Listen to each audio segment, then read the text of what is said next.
پچھلی دفعہ تو اتنا اہتمام کیا تھا، اس دفعہ کیا کرے؟ بچے کا نیا لباس بنوانا بھی ذرا مشکل لگ رہا ہے۔ تو بیوی نے کہا کہ دیکھیے پارٹی ڈریس جو ہوتا ہے یہ روز روز تو پہنا نہیں جاتا، تو پچھلی سالگرہ میں بچے نے پہنا تھا تو اس کو کوئی داغ دھبا نہیں لگا تھا، کوئی پرانا نہیں، بوسیدہ نہیں ہوا، کوئی آؤٹ آف فیشن بھی نہیں ہوا، وہ اسی طرح نیا نکور رکھا ہوا ہے۔ تو سال گزر گیا، لوگوں کو کہاں یاد ہوگا کہ پچھلی سالگرہ پہ بچے نے کیا پہنا تھا؟ تو چلو وہ لباس تو بالکل نیا ہے نا، وہی پہنا دیتے ہیں، خرچہ بچ جائے گا۔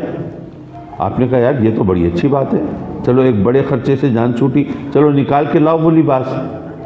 اب وہ کپڑے لے کے آئے، اب بچے کو پہنانا چاہا تو بچے کو آتے ہی نہیں۔ لباس خراب ہو گیا ہے کیا بوسیدہ ہو گیا ہے؟ کیا پھٹ گیا ہے؟ کیا میلا ہو گیا ہے؟ کچھ بھی نہیں، بالکل ٹھیک ہے، فیشن کے مطابق بھی ہر اعتبار سے درست ہے۔ پھر مسئلہ کیا ہے؟ مسئلہ یہ ہے کہ بچہ بڑا ہو گیا ہے۔ یارو جس زمانے میں رب کائنات نے وہ احکام صادر فرمائے، وہ شریعت عطا فرمائی، اس وقت عقل انسانی ارتقاء کی جس منزل پہ تھی وہ لباس اس کو پورا آ رہا تھا، لیکن جیسے جیسے انسان ارتقائی مراحل سے گزرا، شعور انسانی اور آدمیت کا غرور پختہ ہوتا رہا، ویسے ویسے وہ اب لباس تنگ ہوتا رہا۔ وہ ان احکام میں غلطی نہیں تھی، ان میں کوئی کمی کوتاہی نہیں تھی، لیکن اب انسانیت کا قد بڑھ رہا ہے، تو بدلتے ہوئے حالات کے مطابق اسے بدلتا ہوا لباس چاہیے تھا۔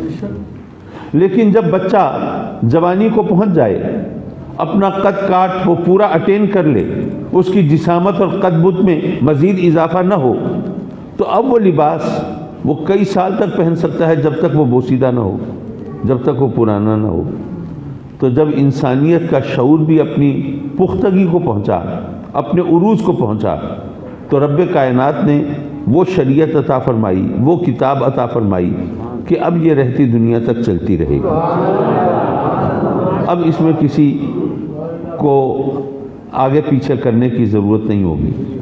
اور یہاں پر ایک بات وہ شاید مناسبت بھی ہے، وہ عرض کرتا چلوں، میرے آقا کریم صلی اللہ علیہ وسلم کو جیسے ہر نبی کو معجزہ دیا جاتا ہے، معجزہ کیونکہ نبی کی پہچان ہوتی ہے، ورنہ ایک عام آدمی کیسے فرق کرے کون سچا نبی ہے کون جھوٹا ہے؟ یہ تمیز کرنا مشکل ہو جائے۔ تو بتایا گیا کہ معجزہ نبی کی پہچان ہوتی ہے، تو تمام نبیوں کو معجزے عطا کیے گئے، آقا کریم کو بھی بے شمار معجزے ملے۔ آپ نے پتھروں سے کلمے بھی پڑھوائے، جانوروں سے سجدے بھی کرائے، آپ نے درختوں کو اپنی بارگاہ میں بھی بلایا، پانی کو مقدس انگلیوں سے جاری بھی فرمایا، بادلوں کو پھاڑ کے بھی دکھایا، چاند کے 2 ٹکڑے بھی کیے، سورج کو الٹے پاؤں بھی پھرایا۔ لیکن آپ کا جو سب سے بڑا معجزہ ہے وہ قرآن ہے۔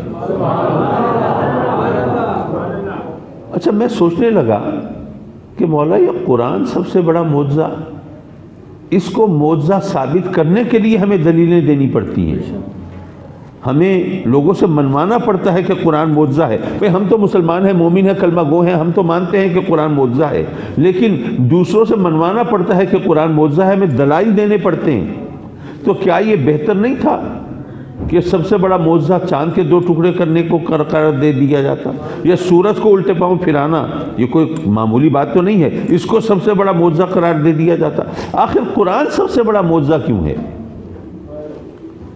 دیکھیے بات یہ ہے کہ تمام انبیاء کرام کو معجزے ملے، تو جس قوم کے لیے، جس زمانے کے لیے، جس علاقے کے لیے وہ نبی آئے تھے نبوت لے کر، اس زمانے، اس قوم اور اس علاقے کے لوگوں نے وہ معجزے اپنی آنکھوں سے دیکھے۔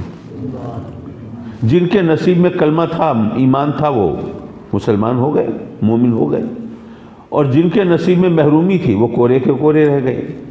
لیکن بہرحال وہ انبیاء جس قوم، جس علاقے، جس زمانے کے لیے نبی بن کے آئے تھے، اس قوم، اس علاقے اور اس زمانے کے لوگوں نے وہ معجزوں کو بچشم خود مشاہدہ کیا، ملاحظہ کیا، دیکھا۔ حضرت عیسیٰ علیہ السلام نے مردوں کو زندہ کر کے دکھایا، لیکن کیا آج آپ کے پاس کسی ایسے شخص کا عطا پتہ ہے جس کو حضرت عیسیٰ نے زندہ کیا ہو؟ نہیں۔ حضرت موسیٰ علیہ السلام نے پتھر پر اپنا عصا مبارک مارا تو اس میں سے 12 چشمے نکل پڑے. کیا آج آپ کو پتہ ہے کہ وہ 12 چشمے کہاں ہیں؟ کہیں ڈے آؤٹ کے لیے پکنک منانے کے لیے چلیں وہاں؟ نہیں. حضرت سلیمان علیہ السلام کا تخت ہوا میں محو سفر رہتا تھا، لیکن آپ نے کبھی تخت اڑتا ہوا حضرت سلیمان کا دیکھا ہے؟ نہیں. اسی طرح تمام انبیاء کے معجزے بے شک وہ تھے لیکن ہم نے نہیں دیکھے، لیکن جس علاقے، جس زمانے اور جس قوم کے لیے وہ نبی بن کے آئے تھے، اس علاقے، اس زمانے، اس قوم کے لوگوں نے ان معجزوں کو دیکھا. یارو آقا کریم نے پتھروں سے کلمہ تو پڑھوایا، لیکن وہ آج پتھر کلمہ پڑھتے ہوئے ہمارے سامنے نہیں. بے شک جانوروں سے سجدے کرائے، لیکن سجدہ ریز جانور ہمارے سامنے نہیں. بے شک چاند کے 2 ٹکڑے کیے، لیکن 2 لخت چاند ہمارے سامنے نہیں. وہ تمام معجزے نگاہوں سے اوجھل. تو تمام انبیاء جس علاقے، جس زمانے، جس قوم کے لیے نبی بن کے آئے تھے، اس علاقے، اس زمانے، اس قوم کے لوگوں نے معجزے دیکھے. تو اگر میرے آقا کریم کا دور نبوت قیامت تک چلنا تھا تو کم از کم کوئی ایک معجزہ تو ایسا ہوتا جو قیامت تک باقی رہے. تو وہ معجزہ قرآن کی صورت میں ہمارے سامنے ہے.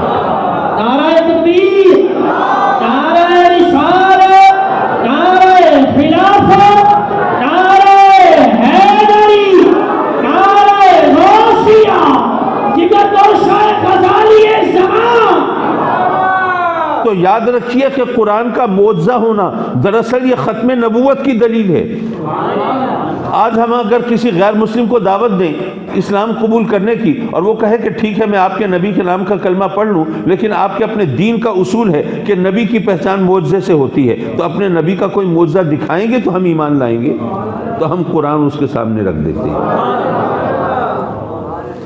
لیکن یہاں ایک بات کی وضاحت کرتا چلوں. کچھ ینگسٹرز، کچھ نوجوان میرے پاس آئے، کہنے لگے کہ جی ہم تو مسلمان ہیں، مانتے ہیں قرآن معجزہ ہے، قرآن کی فصاحت و بلاغت کو مانتے ہیں کہ عرب کے بڑے بڑے فصیح اللسان اور قادر الکلام شعراء ادباء، وہ جناب وہ سب نے اپنی عاجزی کا اقرار کیا کہ یہ تو اللہ کا کلام ہے، کسی بشر کا کلام نہیں ہو سکتا.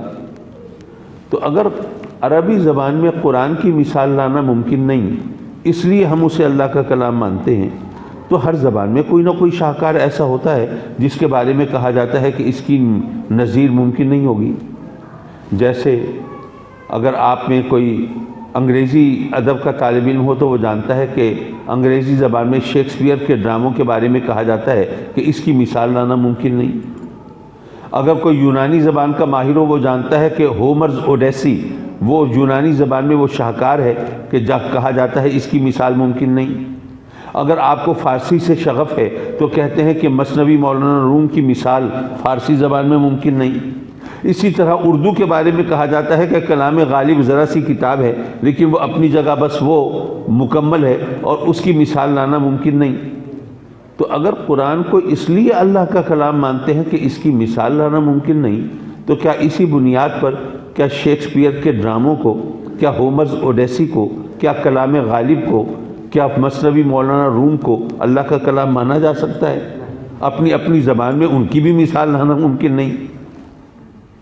میں نے ان نوجوانوں کو جواب دیا، میں نے کہا کہ دیکھیے شیکسپیئر کی بات کریں، اس کو گزرے تقریباً کوئی 415-16 سال گزرے ہیں. آج انگریز بھی اگر شیکسپیئر کو سمجھنا چاہیں تو شیکسپیئر کے ڈرامے اٹھا کے ویسے پڑھنا شروع کر دیں، پلے نہیں پڑتے. انہیں پڑھنا پڑتا ہے، سمجھنا پڑتا ہے، کسی کی شاگردی اختیار کرنی پڑتی ہے، ہیلپنگ بک سے، لغت سے، ڈکشنری سے مدد لینا پڑتی ہے، اساتذہ کے سامنے زانوئے تلمس طے کرنا پڑتا ہے، پھر کہیں جا کے شیکسپیئر کو سمجھ پاتے ہیں. کیوں؟ وہ اس لیے کہ 400 سال گزر چکے، 400 سال گزر چکے، تو اب اس شیکسپیئر کی زبان آج کے دور میں اجنبی ہو گئی، فرسودہ ہو گئے، بہت سے الفاظ متروک ہو گئے، آج سمجھ میں ہی نہیں آتے یہ لفظ کیا ہے، آج مستعمل نہیں ہے وہ. اسی طرح اب کلام غالب ہے، اس کو ظاہر ہے 400 سال تو نہیں گزرے، کوئی 125 سال گزرے ہیں، لیکن اس عرصے کے اندر دیوان غالب اٹھائیے، اس کے اندر آپ کو 20 لفظ ایسے مل جائیں گے جو آج کے زمانے میں استعمال نہیں ہوتے، اجنبی ہیں. اسی طرح ہر زبان پر 100-200 سال گزرے تو وہ زبان پرانی ہو جاتی ہے، متروک ہو جاتی ہے، بوسیدہ ہو جاتی ہے، اس کو سمجھنا مشکل ہو جاتا ہے، اس کا مفہوم ذہنوں سے محو ہو جاتا ہے۔ لیکن قرآن کو نازل ہوئے 1500 سال گزر گئے، اس کا کوئی ایک لفظ تو ایسا دکھاؤ جو آج کے دور میں بوسیدہ ہو گیا ہو، متروک ہو گیا ہو، وہ سمجھ میں نہ آتا ہو، اس کا مفہوم لوگوں کی نگاہوں سے اوجھل ہو گیا ہو۔ اسی طرح اب دیکھیے آپ حضرات تشریف فرما ہے، آپ میں کچھ لوگ ہوں گے جو سرائکی بولنے والے ہوں گے، کچھ ہوں گے جو پنجابی بولنے والے ہوں گے، کچھ اردو سپیکنگ بھی ہوں گے، ہر ایک کی اپنی زبان ہے۔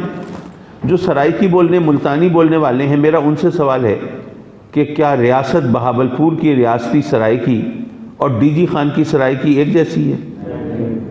اسی طرح کیا جھنگ کی جناتی سرائکی آپ کی سرائکی سے ملتی جلتی ہے؟ مختلف ہے۔ اگر آپ پنجابی بولنے والے ہیں تو لاہور کی پنجابی اور پنڈی کی پنجابی میں فرق ہے، اور امرتسر کی پنجابی اور زیادہ مختلف ہے۔ اگر آپ کی زبان اردو ہے تو دلی کی اردو کچھ اور ہے، لکھنؤ کی اور ہے، اور حیدرآباد دکن کی اردو اور بہت زیادہ مختلف ہے۔ اسی طرح پنجاب کی اردو میں بھی اختلاف ہے۔ اگر آپ انگریزی سے شغف رکھتے ہیں تو امریکن انگلش کچھ اور ہے، برٹش انگلش کچھ اور ہے، and on the other side of the globe Australia اور نیوزی لینڈ کی انگلش وہ اور زیادہ مختلف ہو جاتی ہے۔ تو دنیا کی ہر زبان، اس پہ 100-200 میل گزریں تو زبان کا مزاج بدل جاتا ہے۔